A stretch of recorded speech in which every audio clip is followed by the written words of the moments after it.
अशाला विविध सभेला उपस्थित असलेले विविध राजकीय पक्षांचे नेते ज्यांचा आत्ताच आपण विचार ऐकले ते संजय राऊत, जयंत पाटील,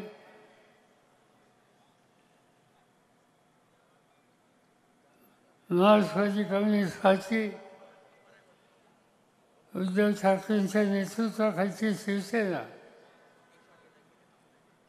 राष्ट्रवादी काँग्रेस पक्ष, डावे पक्ष या सगळ्यांच्या या ठिकाणी उपस्थित असलेले नेते आणि हजारोच्या संख्येनं काही तास या ठिकाणी आपण अत्यंत शांततेने बसलात ते आपण बंधू भगिनींना निवडणुकीचा कार्यक्रम या 2-3 दिवसामध्ये जाहीर होईल आणि साधारणतः पुढच्या महिन्यामध्ये निवडणुकीची प्रक्रिया सुरू होईल. या निवडणुकीकडं सर्व देशाचं लक्ष आहे.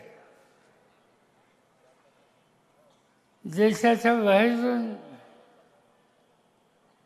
अनेक पत्रकार, विचारवंत या देशाला भेट देतात, आम्हा लोकांची वेळ मागतात आणि उद्याच्या निवडणुकीमध्ये या देशामध्ये काय घडणार आहे हे जाणून घेण्याच्यासाठी औत्सुक्य असतात.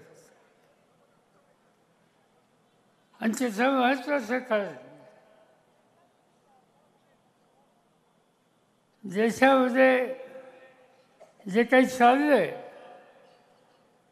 जे काही घडतं आहे ते लोकशाहीवादी देशामध्ये घडणं हे जगाच्या हिताचं नाही अशी एक भावना भारतात आणि भारताच्या बाहेरसुद्धा आहे. आणि त्यामुळेच लोक औत्सुक्यानं या निवडणुकीकडे बघतात.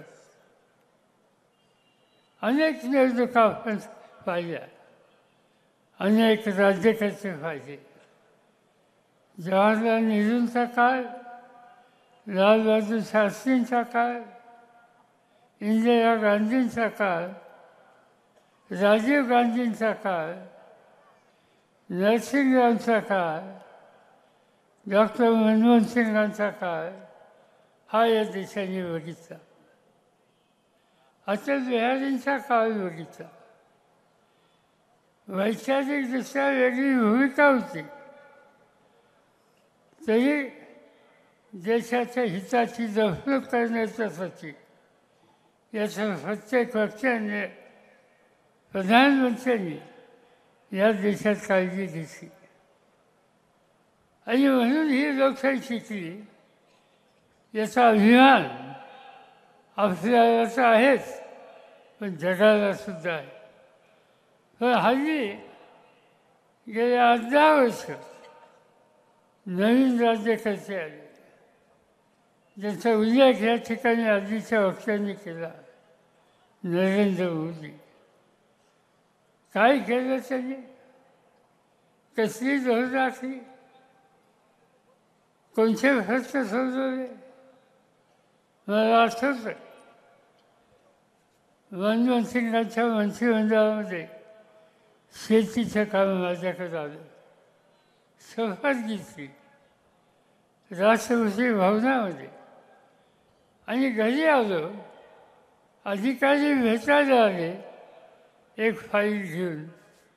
त्या फाईलमध्ये लिहिलं होतं की या देशामध्ये 1.5 महिना पुरेल एवढं धान्य काही उपाययोजना केली नाही तर या देशामध्ये लोकांना उपाशी राहावं लागेल.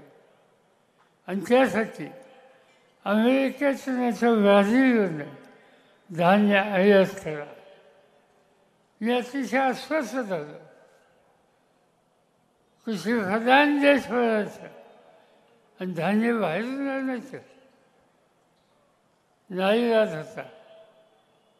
स्थिती वाईट होती आणि धान्य बाहेरून आणावं लागलं. पण निकाल घेतला आम्ही लोकांनी की स्थिती बदलायची. आणि दुसऱ्या दिवशी माहिती मिळाली की यवतमाळ जिल्ह्यामध्ये एका शेतकऱ्याने आत्महत्या केली. काय आईची इमान दाखवणारा शेतकरी आत्महत्या करतो, त्याच्या खोलात गेलं पाहिजे. म्हणून मी स्वतः त्याच्या घरी गेलो. नागपूर, यवतमाळ आणि ज्यांनी आत्महत्या केली त्याच्या घरच्याला त्यांची भेट घेतली. विचारलं काय झालं, काय राहिलं. त्या माऊलीने डोळ्याचे अश्रू थांबवत नव्हते. तिने सांगितलं मुलीचं लग्न ठरलं होतं. सावकाराकडनं पैसे घेतले होते, त्याची परतफेड करता आली नाही. सावकारांनी एक दिवशी येऊन घरातली भांडी कुंडी बाहेर काढली आणि ही स्थिती नव्या होणाऱ्या व्याहायला कळलं. त्यांनी लग्न बोललं, मुलीचं लग्न बोललं. ते मुलीच्या बापाला सहन झालं नाही, विष खाल्लं आणि जीव दिला. हे तिचं बदलायचं होतं आणि ते बदलायचं असेल तर दिल्लीला गेल्याच्या नंतर एका आठवड्याच्या आत निकाल घेतला की या देशातल्या शेतकऱ्याच्या डोक्यावरचं कर्ज माफ करायचं. 71,000 कोटीचं कर्ज एका हुकमाने माफ केलं. एवढंच नाही, शेतीमालाच्या किमती वाढवल्या, नवीन बियाणं दिलं आणि 5 ते 7 वर्षामध्ये जो देश परदेशातलं धान्य आणायचा विचार करत होता त्या देशाच्या बळीराजांनी या देशाच्या लोकांची भुकेची गरज भागवली. एवढंच नव्हे तर जगातल्या 18 देशाला आज धान्य पुरवायचं काम हा देश करतोय, या देशाचा शेतकरी करतोय. पण आजचे राज्यकर्ते या धोरणाचा विचार करत नाही. जसा उल्लेख कचरा राऊतांनी केला ते सतत सांगतायत, टेलिव्हिजनवर सांगतायत की गॅरंटी. कसली गॅरंटी? मोदीची गॅरंटी.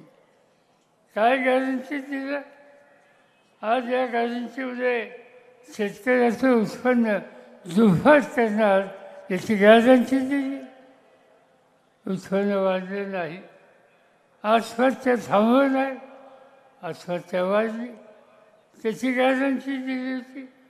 रोजगार वाढवणार, बेकारी घालवणार याची गॅरंटी दिली होती. त्याची एकही गॅरंटी पुढे झाली नाही. फक्त आश्वासनच दिलं, याशिवाय दुसरं काही करायचं नाही. आणि ते कोणत्या टोकापर्यंत मला आठवतं आहे. एकदा मोदी साहेबांनी मला सांगितलं कि चलो जाओ, आपके बारामती में मुझे आना है. आ सकते, तुमची शेती बघायची म्हणते. आले, बघितली सगळी शेतीवाली, कारखानदारी बघितली, शैक्षणिक संस्था बघितल्या आणि बाहेर येऊन सांगितलं फार दुसरे की शरद पवारांचं रोज धरून मी राजकारणात आले. राजकारण गॅरंटी द्यायची आणि पाळायची नाही. आणि या राजकारणात माझं वोट धरून आले. मी सांगितलं, पार्लमेंटमध्ये सांगितलं, मोदी साहेब सगळ्या गोष्टी मान्य, पण माझ्या वोटाला तेवढा हात लावू नका. माझं वोट लावून तुम्ही राजकारण करणार असाल आणि गॅरंटी पाळणार नसाल तर तुमचीचं बदनामी आहे का नाही याचा विचार तुम्ही करा, पण माझ्या सरकारची बदनामी तुम्ही या ठिकाणी थांबवा. आज अनेक गोष्टी आहेत, सत्याचा गैरवापर आहे. त्यांच्या मनासारखं विकतात, त्यांच्या मनासारखं राजकारण कुणी करत नाही म्हणलं तर टोकाची भूमिका घेतली जाते. महाराष्ट्रामध्ये वंची म्हणजे असे वंची तुरुंगात टाकले. आज या ठिकाणी राऊत साहेबांचा विचार आपण ऐकला.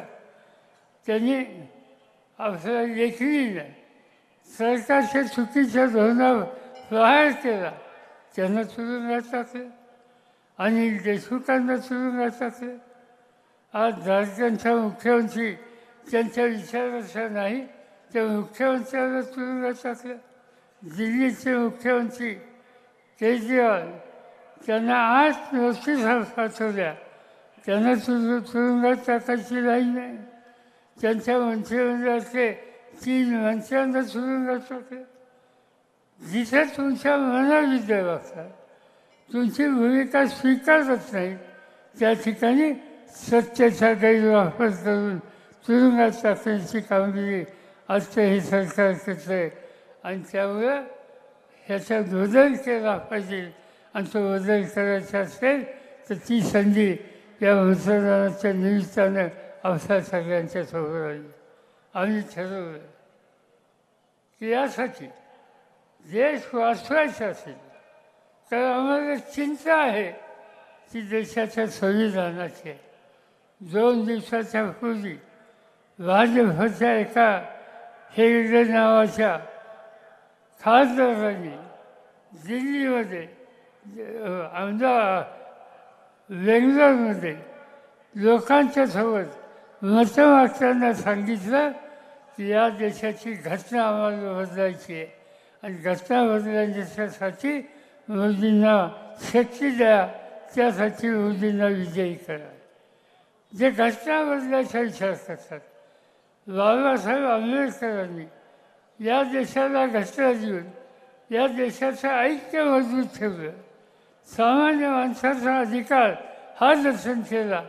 आज त्या घटनेवर संकट आणण्याचं काम मोदी आणि त्यांचे सहकारी करू पाहत आहेत.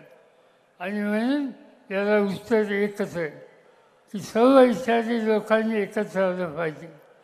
म्हणून आम्ही त्याच्यात राष्ट्रवादी काँग्रेस असेल, उद्धव ठाकरेंच्या नेतृत्वाखालची शिवसेना असेल, काँग्रेस पक्ष असेल, भारतीय कम्युनिस्ट पक्ष असेल, मार्क्सिस्ट पार्टी असेल, अन्य पक्ष असतील, आम्ही निकाल घेतला की आम्ही एकत्र राहू, देशाला पर्याय देऊ आणि देशाच्या ऐक्याला सुरून लावणारी, सामान्य माणसाच्या हिताची जपणूक न करणारी जी मोदीवादी शक्ती आहे तिच्यात बदल केल्याशिवाय स्वस्त बसायचं नाही. आणि त्याच कामाची सुरुवात आम्ही आता तुमच्यापासून या ठिकाणी करतो आहे. हे निफाड आणि हा परिसर इथला शेतकरी हा कष्टकरी शेतकरी आहे. हो, नवीन नवीन संकल्पना राबवणारा शेतकरी आहे. अनेक गोष्टी यांनी दाखवलेल्या आहेत, मी स्वतः पाहिलेल्या आहेत. आणि त्यामुळं तुमच्यापासून हा बदलाची सुरुवात हा करण्याचा निर्धार आम्ही सगळ्यांनी या ठिकाणी केला. तुम्ही त्याला साथ द्या एवढीच आग्रहाची विनंती करतो. माझे 2 शब्द सोडतो. एबीपी माझा, उघडा डोळे बघा नीट.